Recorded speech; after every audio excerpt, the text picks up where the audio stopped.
কবিতাৰ শিৰোনাম নাভ নৈ বংশীধৰ বৰগীতত পাব।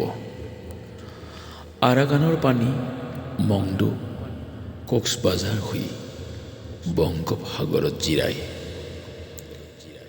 63 কিলোমিটাৰৰ এটা শীতল স্বচ্ছ জলস্ৰোত বংগোপসাগৰত জিৰাই। আৰাকানৰ গছৰ সেউজীয়া ইচ্ছা, আৰাকানৰ জোৰাই যোৱা মাদকতাৰে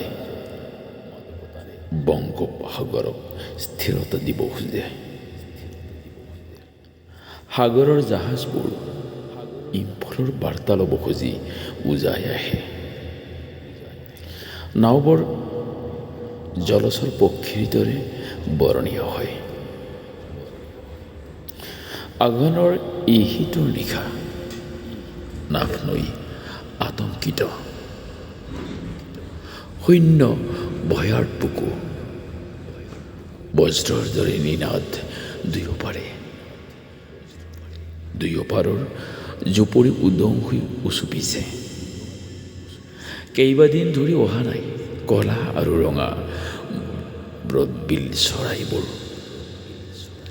কাৰ আশাই কাৰ হতাশাই বা কাৰ জিগাংখাই দীঘল জয় বা পৰাজয়ৰ ৰঙা ৰক্ত নাভ নৈ নাজানে সেই কথা।